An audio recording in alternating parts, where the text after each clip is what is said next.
क्या कुछ न धात्री से सीखा तुमने, जो प्रत्येक कदम पर है कहती, बस बस एक कदम तो और चलो, आगे भी तेरी है धरती, आगे भी तेरी है धरती।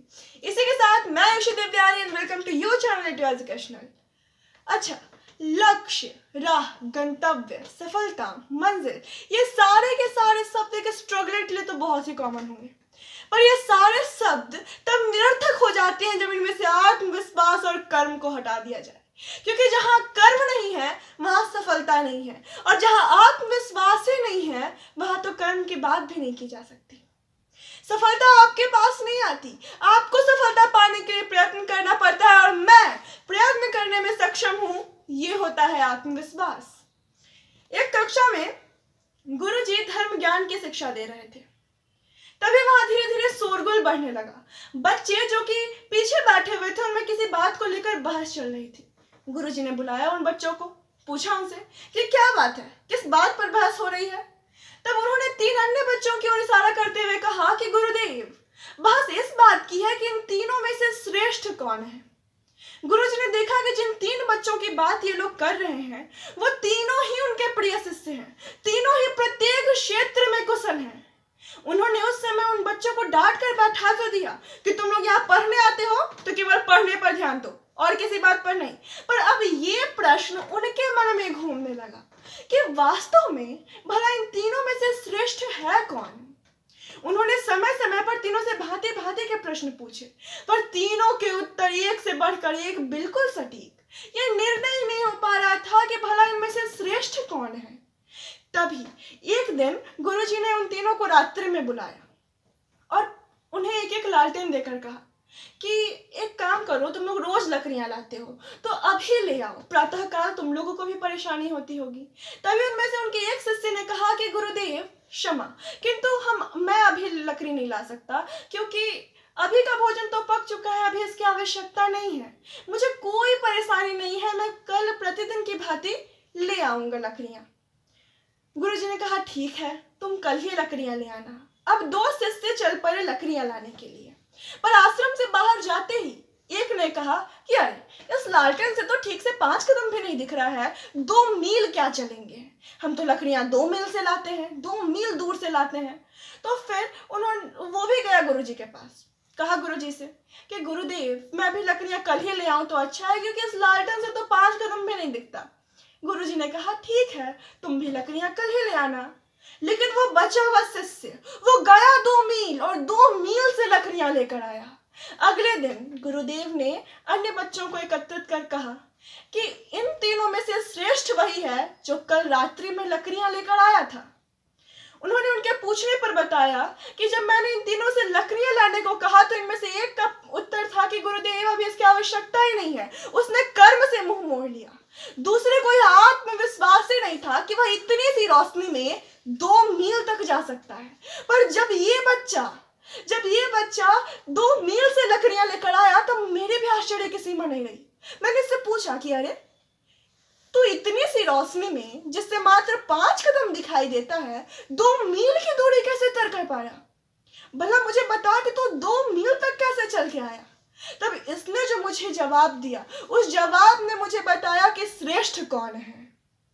उसने मुझसे कहा कि गुरुदेव मेरे पास इतनी सी ही रोशनी नहीं थी जिससे मुझे मात्र 5 कदम दिख रहे थे, मेरे पास इतनी रोशनी थी कि मुझे 5 कदम दिखाई दे रहे थे। मैंने इस बात पर ध्यान ही नहीं दिया कि मुझे मात्र 5 कदम दिख रहे हैं, मैंने इस बात पर ध्यान दिया कि मुझे 5 कदम तो दिख रहे हैं। मेरे मन में आपके द्वारा दिया गया एक मंत्र गूंज रहा था, एक कदम तो और चलो, बस बस एक कदम तो और चलो। और मैंने 2 मील की दूरी तय कर दी, मैं एक कदम और गया, मुझे 5 कदम दिखे, फिर गया तो फिर 5 कदम दिखे, फिर गया तो फिर 5 कदम दिखे, और मेरे लिए तो 2 मील की दूरी कुछ लगी ही नहीं, मैंने इस 2 मील की दूरी को आराम से तय कर लिया। अतः श्रेष्ठ यही है, यही हमारे साथ भी होता है। हम भी क्या करते हैं, कभी सफलता की कमी को दोष देकर, कभी टाल करके, तो कभी मुझसे ना हो पाएगा कहकर बैठ जाते हैं। पर आप ध्यान दें, उस बच्चे ने अपने गुरुदेव से क्या कहा उस बच्चे ने अपने गुरुजी से कहा कि मेरे पास मात्र इतनी सी ही रोशनी नहीं थी जिससे मुझे 5 कदम ही दिख रहे थे, मेरे पास इतनी रोशनी थी कि मुझे 5 कदम दिखाई दे रहे थे गुरुदेव। मैंने इस बात पर, उसने क्या किया, उसने, उस बच्चे ने कहा कि मैंने इस बात पर फोकस ही नहीं किया कि उसने उस बात पर फोकस ही नहीं किया कि उसे मात्र 5 कदम दिख रहे हैं। उसने इस बात पर फोकस किया कि उससे 5 कदम तो दिख रहे हैं। यही डिफरेंस है, यही डिफरेंस है असफलता और सफलता में। असफलता कहती है कि अरे मुझे तो मात्र 5 कदम ही दिख रहे हैं, पर सफलता कहती है कि मुझे 5 कदम तो दिख रहे हैं। असफलता कहती है कि मेरे पास इतनी सी ही रोशनी है, जबकि सफलता कहती है कि मेरे पास अभी इतनी रोशनी है। असफलता का कथन होता है कि अरे मुझसे ना हो पाएगा, ये काम मैं नहीं कर सकता, जबकि सफलता कहती है कि मुझसे नहीं तो और किससे होगा। सफलता कहती है कि बस एक कदम तो और चलो, बस एक कदम तो और चलो, जबकि असफलता कहती है कि अरे अब मत चलो, अब बैठ जाओ। यही डिफरेंस है। सफलता क्या कहती है? सफलता कहती है कि बस एक कदम तो और चलो। हमें सफलता चाहिए, हमें भी सफलता चाहिए, तो हमें अपने मन को कहना होगा कि बस एक कदम तो और चलो, एक कदम और चलो मेरे मन, एक कदम तो और बढ़ो। मन से हार कर बैठ गए, मन से हार कर बैठ गए, स्वयं को धीर वीर बतलाते हो। प्रारब्ध है, प्रारब्ध है, प्रारब्ध है कहकर मुख फेरा, क्यों छिपे साहस को और छिपाते हो। अब यदि बात करें कि सफलता के लिए आत्मविश्वास और कर्म के साथ साथ सबसे इंपॉर्टेंट क्या है, तो वह है लक्ष्य, गंतव्य, मंजिल। हम सभी सक्सेस पाना चाहते हैं, अपने लक्ष्य प्राप्ति के लिए बहुत कुछ करना चाहते हैं। दुनिया में ऐसा कोई भी व्यक्ति नहीं है जिसने लक्ष्य निर्धारित किया तो उसे पाना ना चाहता हो। पर अब हम सक्सेस पाना चाहते हैं, तो इसके लिए यदि मैं आपसे पूछूं कि क्या किया आपने, क्या है आपके पास सक्सेस पाने के लिए? Goal no, target no, hard work no, smart work no, mindset to do no, ऊपर से struggle no, plannings no, honesty towards your work no, and success yes. How is it possible? If everything is no, then how success will become yes? That's the fact. How success will become yes? अब इसे इस तरीके से समझिए। एक बार एक running competition हो रहा था। एक टीचर ने अपने स्कूल के बच्चे से कहा, देखो इस बार जीतना तो तुम्हें ही है, ये फाइनल, इसमें हार गए तो सब गया, कैसे भी दौड़ना ही तो है, दौड़ जाना, जीतना तो तुम्हें ही है। बच्चा भी समझ गया कि इस बार जीतूंगा तो मैं ही। दूसरे स्कूल के टीचर्स ने भी अपने अपने बच्चों से कहा कि देखो भाई जीतना तो तुम्हें ही है, इस बार की ट्रॉफी बहुत ही इंपॉर्टेंट है, इस बार की ट्रॉफी बहुत ही इंपॉर्टेंट है, इस बार तो ट्रॉफी हमारी होनी चाहिए, दौड़ना तो है, अगर इस फाइनल इसमें हार गए ना तो सब कुछ गया, इतनी सारी मेहनत बर्बाद हो जाएगी। सारे बच्चे के मन में एक ही बात कि दूसरा प्रतियोगी कुछ भी करे, प्रतियोगिता तो मैं ही जीतूंगा। इस मोड़ पर आकर अब मुड़ नहीं सकता मैं, इस मोड़ पर आकर मुड़ नहीं सकता मैं। कंपटीशन शुरू हुआ, दौड़े सब्जी जान लगा कि जिसमें जितनी ताकत थी लगा दी। लौट कर आए सब, पूछा सबके टीचर्स ने जजेस से कि कौन जीता, आखिर किसकी हुई ट्रॉफी। जजेस ने कहा ना, ट्रॉफी किसी की हुई है और ना ही कोई जीता ही है। क्यों? क्योंकि इस रनिंग कंपटीशन का तो कोई फाइनल पॉइंट ही नहीं है। अरे भाई बच्चा दौड़ेगा कहाँ तक कि जीतेगा? देखिए यहाँ पर उसने क्या कहा, उन्होंने कहा कि बच्चा दौड़ेगा कहाँ तक कि जीतेगा। मेरी ये बात तो इमेजिनरी है, क्योंकि रियलिटी में किसी भी कंपटीशन में फाइनल पॉइंट जरूर होता है, बट मैं अपनी इस इमेजिनरी बात से आपको एक रियलिटी से अवगत कराना चाहती हूँ कि हमारे रियल लाइफ इमेजिनरी नहीं है, बट एक कंपटीशन जरूर है। पर यदि हम ध्यान देना तो हम पाएंगे कि अफसोस हमारे पास भी इसका कोई फाइनल पॉइंट नहीं होता। हमारे अंदर मोटिवेशन है, इंस्पायरेशन है, स्ट्रगल तो किया है आपने, बट बिना किसी टारगेट के, बिना किसी गोल के निकाल दिए अपने सालों साल, और अब कहते हैं कि प्रारब्ध है, जो मिल गया वो प्रारब्ध है। बट रियलिटी ये कि ये प्रारब्ध नहीं है। वास्तविकता तो ये है कि आपने इस प्रारब्ध को बदलने का उचित समय में प्रयत्न ही नहीं किया। पर समय अब भी नहीं बदला, अब भी आप प्रयत्न करके अपने प्रारब्ध को बदल सकते हैं, जो आने वाला प्रारब्ध है। इसलिए हिम्मत नहीं हारना, अपने लक्ष्य को अब भी तय कीजिए और अब भी वहां तक जाइए। क्यों? क्योंकि जब हम एक बात पर गौर कीजिएगा कि जब हमें कहीं जाना होता है तो सब कुछ बिल्कुल फिक्स रहता है। अब हमें इतने दिन बाद जाना है, इतने दिन की ट्रेन, इतने बजे की ट्रेन है या फ्लाइट है, हमारी सीट ये होगी, इतने बजे पहुंच जाएंगे वहां पर, इतने दिन रहना और इतने दिन में वापस आ जाना है। इतने नहीं, वहां पे सब कुछ फिक्स होता है, एकदम फिक्स, प्री प्लान होता है।